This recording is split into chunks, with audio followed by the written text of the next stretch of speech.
Welcome to the road to growth, success of an entrepreneur. We've raised the bar. Learn firsthand from successful business owners and create your own path to success. I'm going to show you how great I am. It's time to hit the road to growth with team lead of the Enriquez Group, Realtor Vinny. Hi, you Road to Growth listeners. Today I have Ryan, serial entrepreneur, U.S. Army vet. Thank you for being here. I know author too. I didn't put that in the notes, but author also. But thank you, Ryan, for being here today. Hey, thanks for having me, Vinny. Great to see you. What do you take most pride in? Writing the book, U.S. Army vet? Man, I'd say just being a dad is my big one right now. I got a 13-year-old and a 3-year-old. They're my priority. And then kind of everything else goes underneath, obviously, wife, family. So 13 and 3? Yep. Yeah, we took a decade off in between the two. So yeah. What's harder, basically, because was it the teens, right? It starts getting a little tough, and then like as they're younger, they're starting to run around. I mean, what's harder, 13 or 3? Oh man, my 13-year-old is like a 40-year-old. He's like super responsible. He's like a third parent. So I have friends that have 13-year-olds, and that's not the experience, but we're lucky so far. They could change. You know, this is that puberty age. So 14, you could be a completely different kid. We'll see. Yeah. Awesome. Well, walk me through. So and again, with individuals that have a variety of different titles, I guess, I always like to ask, what's your elevator pitch? I just want to ask you, what do you do? Is there like something you throw out? Yeah, broadly construction technology. My background, I was a ex-military guy, got out, did what I could do when I got out, which was basically manual labor. And so I started a hauling company, turned it into a pretty good sized demolition general engineering company, sold that because my body was breaking down and started to other companies that are sort of more technology related. And so that's where I spend most of my time.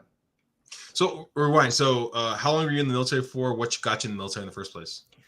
3 years, and I had no direction. When I graduated from high school, I kind of just was, working in restaurants and didn't have money for college and wasn't sure what I wanted to do with my life. And so I thought, well, I'll just sign up and, I got a guaranteed duty station in Germany and, ended up in Bosnia and then came out and had the college fund and went to school and got a degree. And so that was a decent path for me.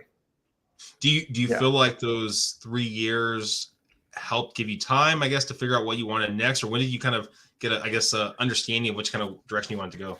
Yeah, I mean, you go in the military, you learn really quickly what you don't want to do.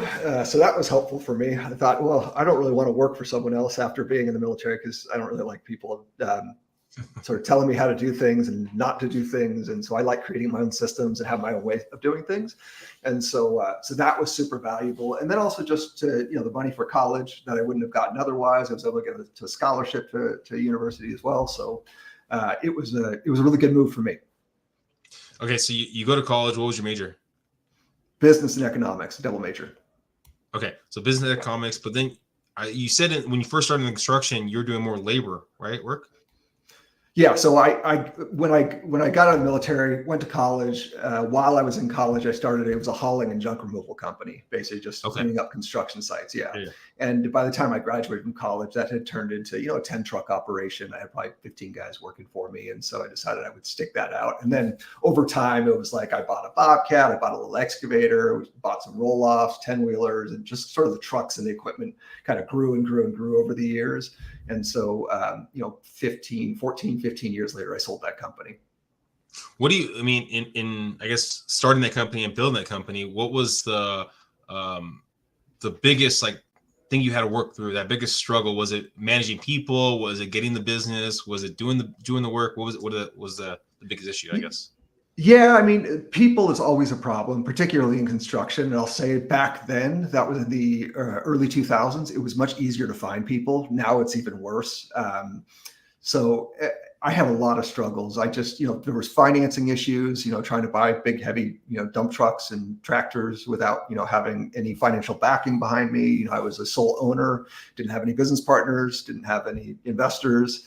So that was a problem. So I really just bootstrapped the whole thing. That was pretty challenging. And then, there were physical challenges too. I had, at 7 years into running the business, I had grown a very successful business. I had a terrible accident that took me out for, I was in a wheelchair for quite a while and was, wasn't able to be out in the field working with my guys, and thought I was going to lose my business, had to pull it together in a whole nother way.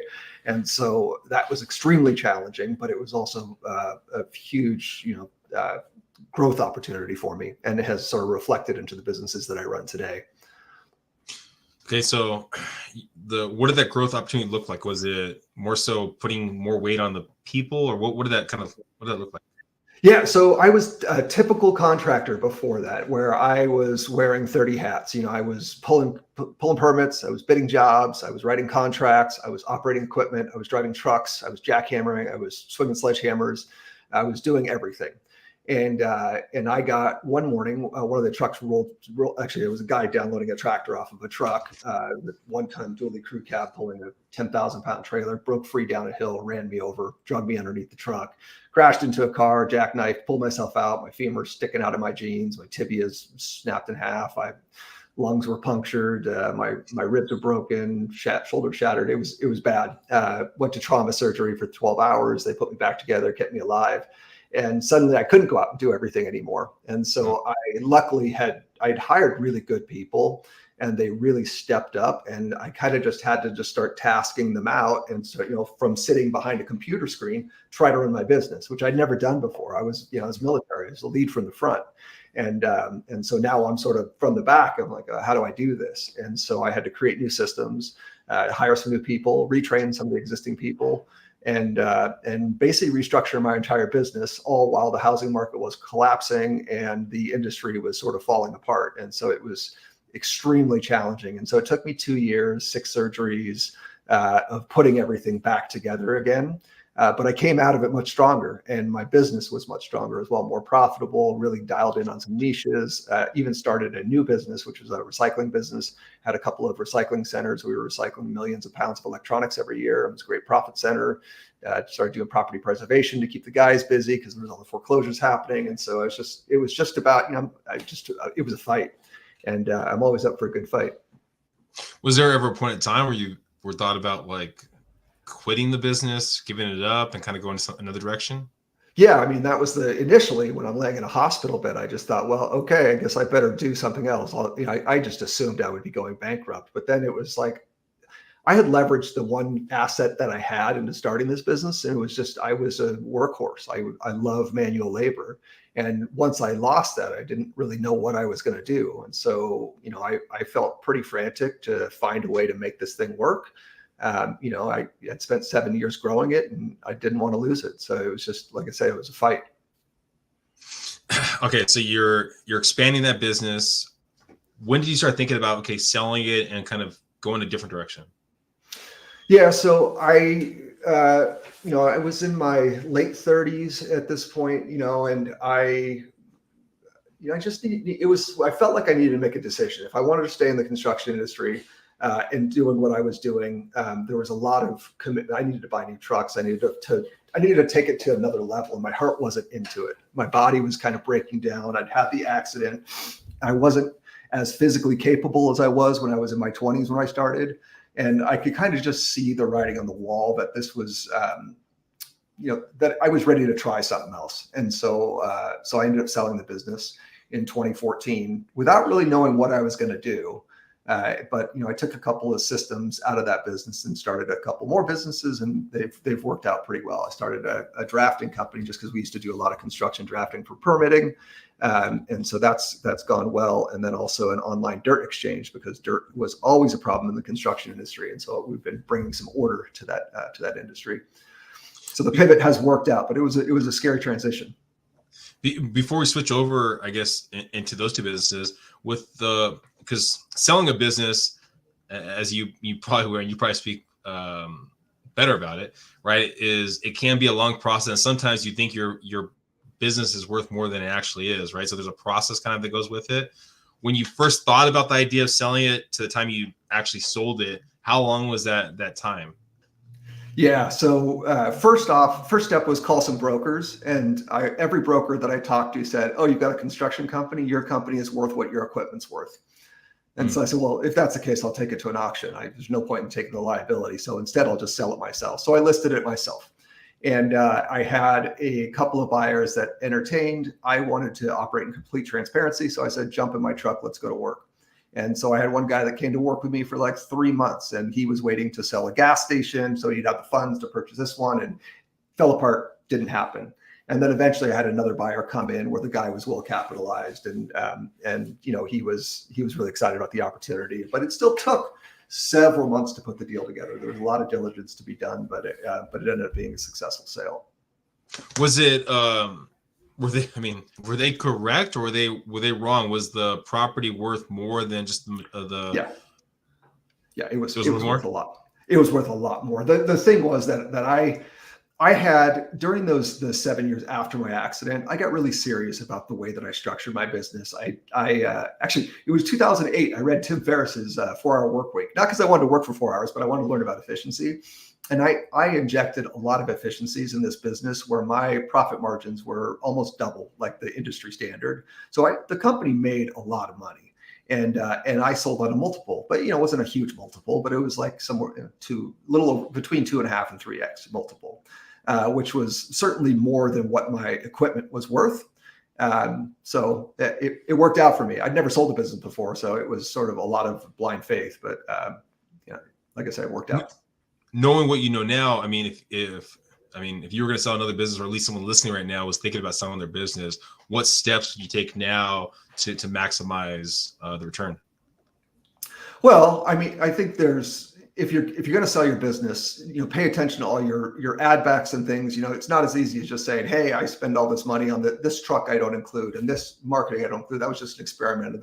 It's like tightening up your books and making sure your bottom line is very, very strong. So, don't write all your meals and entertainment off. Don't just take a year of really making that bottom line big and beefy, because that's what people are going to look at for a multiple. And then, there's a lot of different things that, there's more than just bottom line that makes a company valuable. You want to have, very strong online presence, with great SEO and great customer reviews and all of the other IP to wrap it all up to just make it irresistible to someone. Gotcha. And so, okay, now you sell the business, you get some good funds, not ready to retire, late 30s. Bought a motorhome, traveled across the country for I don't know, a couple months. That was fun. Yeah, certainly not ready to retire.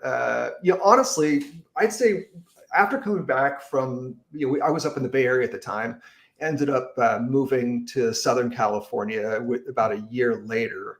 And then I really started to get the itch of I need to do something. I can only go when somebody walks on the beach and read so many books, and almost to the point of depression, where I was I need to work. And so that's when I started diving back in. What was so you need to work? What was that next? Was it calling friends up? Was it kind of writing down ideas? What did that look like? Yeah, what do I know how to do? And it's I spent 15 years in construction. I know how, there were certain processes, and there was a lot of inefficiencies in construction that I solved for, just because I like systems. I'm a systems person. And so I just started looking at some of the systems that I'd had and just broke them off and created businesses out of them. So it wasn't anything too revolutionary. It was just here's a gap in the market, I'll just fill it. And that worked out pretty well. And what have you seen being the best way of getting the word out about these different entities?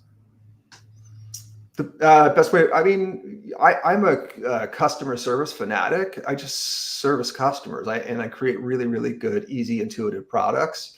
And people refer me and they like me, and it's just grown organically. Again, bootstrapped, because that's what I know how to do. I don't like to raise money. I don't want to work for a venture capitalist. So it's a little bit slower than a lot of the tech bros. Their startups, they want to hyper scale and ramp like crazy and raise a bunch of money. I just have no interest in that.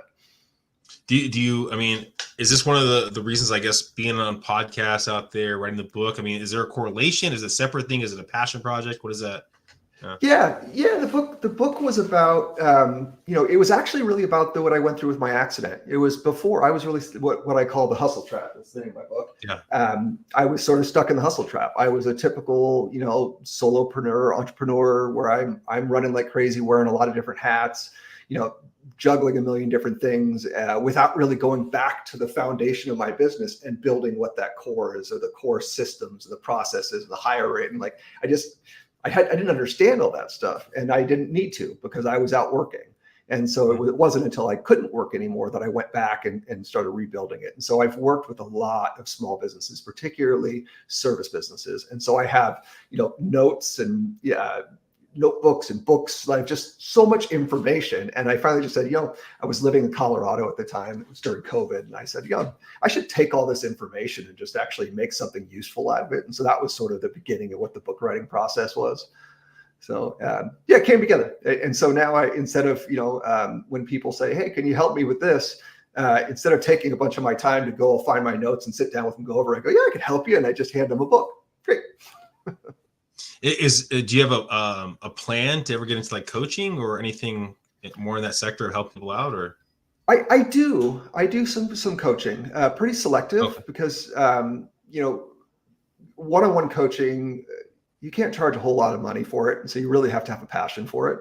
And so if there's somebody who I know that I could be very useful to, and I know that they're going to take it seriously and actually act on suggestions and things, then I'll do it. I also do quite a bit of consulting, which organizational consulting. So when you're talking about the two businesses, writing the book, doing coaching, consulting, that seems like it would take up a lot of your time, or are some of these more of kind of back burner things that you're not on the day-to-day stuff with, or what does that look like, I guess? I have a pretty big team. I've got probably around 50 full-time people working for me across the companies. And so, I spend my time really sort of directing everybody and looking at efficiencies, creating new softwares. Everything is, I'd say the one I put the least amount of energy in is probably the coaching, consulting, the book stuff, because I don't know, it all requires a lot of the social media stuff, and I just don't like it, to be honest. No, makes sense. Yeah, it can be a tough pill to swallow. But it's the necessary evil, I guess. It is. That's the thing. That's what I fight against. Realistically, the personal brand expands all the other businesses that you do, and it opens opportunity and deal flow. And there's a lot of benefits that come from a personal brand that I'm very aware of. I just don't like the vehicles that you have to use to get that going. I don't want to spend my time on social media. I don't want to. I just feel, I don't know. It just doesn't feel right to me. Maybe it's something with being a Gen Xer. No, I hear you. It's just it's a cog in the wheel that you got to do and to deal with. Yeah. So what's your why? What's your big why that kind of pushes you? What gets you excited? Is it solving problems, building systems? What's that thing that pushes you?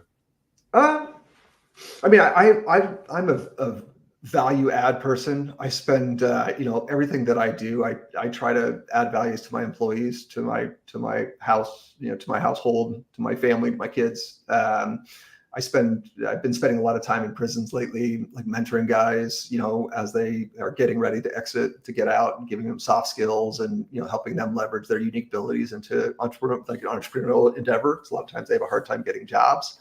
And so helping with startups, same thing with veterans when I can. I feel like just getting out and adding value is what fulfills me. I've been through a lot, but I've also been able to leverage been able to leverage a level of success through just leveraging what I have within me. To the point where when I got out of the military, within 2 weeks, my parents' house burned down. I was living in my car and just didn't have anything and just sort of had to fight, with nothing. And I know how to do that, and I could do it over again if I had to. So. One thing you just brought up a second ago was the speaking in jails. What brought that upon?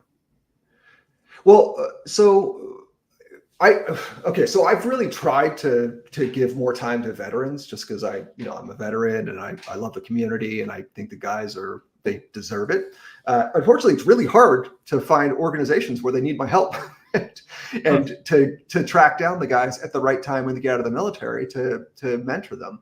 And I found this organization called Defy Ventures, and I thought, well, these guys are in a similar situation that, they're coming out, having to start from ground zero, and just having to work and but having a hard time with adjusting society and everything. And so when this organization asked me to come and speak and to help them mentor, and I did it, I just felt like my skill set was sort of uniquely qualified to help them.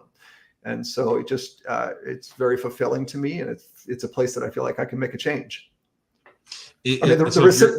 Just to give you an idea, the recidivization rate of the people, of the EITs, they're entrepreneurs in training that we train through the prisons. The recidivization rate is like something like 10%, whereas the normal population is like 60%. And so the effectiveness of this program is off the charts, which to me, that's the most important thing, is the impact.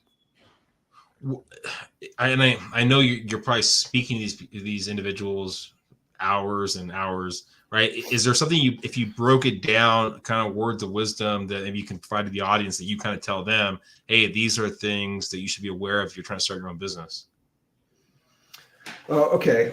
Well, it depends on the person. So, a lot of your listeners are probably more proactive entrepreneurs that are trying to grow a business. And so they have a real entrepreneurial mindset. It could be a lot different there. A lot of them are more going to be the self-employed types. So they're going to be, they're a guy who knows how to do stuff with his hands. He can be a handyman. He's probably not going to grow a company of 20 or 30 people. So what I tell him is probably different than what I might tell your listeners. What I tell him is like, hey, go out, service your customers. Here's the basic marketing you can do. Look for a referral network. Make sure you take care of everybody. Show up in clean clothes, different ways to speak.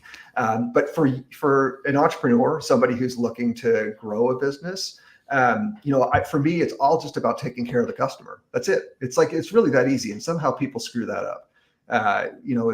Because it's all about the money. People go into a business thinking, okay, business is about making money. My job is to go out and make money. It's not. Your job is to go out and create value. If you create $2 million worth of value, you'll make a couple $1 million. That's just how it works. But if you just go out and go, I just want to make $2 million, you're probably going to fail. So you have to genuinely be about providing value. Yeah, I mean, I was just talking to someone today about that, well, not necessarily that, but Jim Rome talking about the idea that you get enough people what they want, you'll get what you want. I think he had a talk too about why is someone worth X amount when someone else is worth this. It's because they're offering more value. Yeah.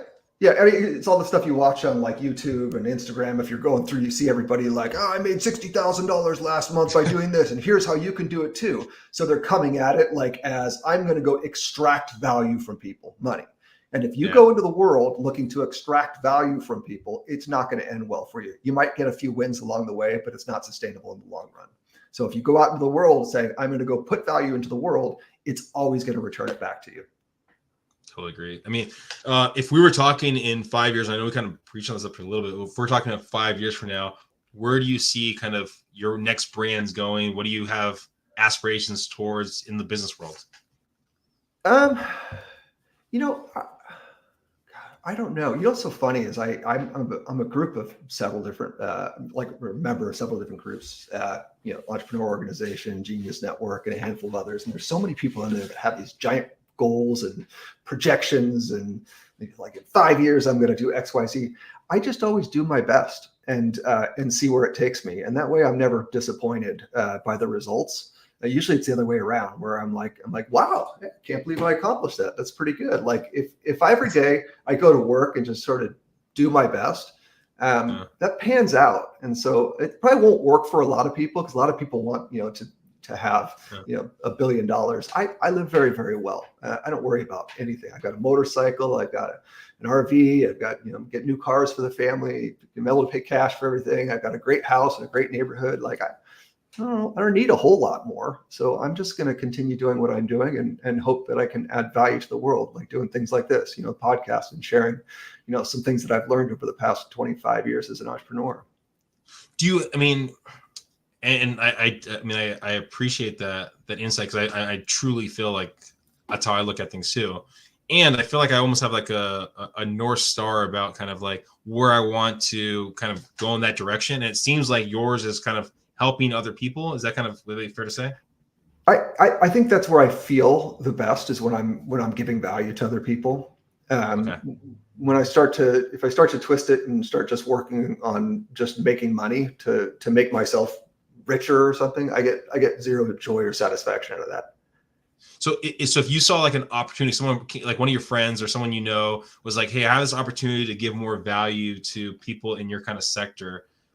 How do you dissect that opportunity? What do you ask? What kind of questions do you have to give to that person?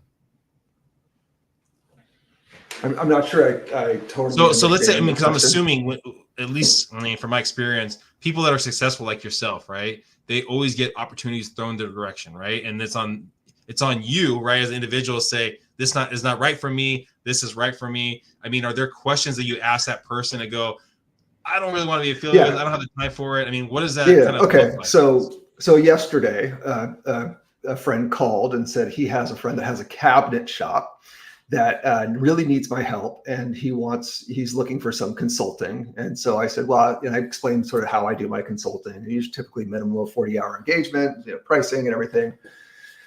But I figured up the back end of it was, but I could really use some cabinets at my house. So so maybe we could work out like some sort of a trade out. Why don't you come over and we'll just, like, that's the way I look at things like that.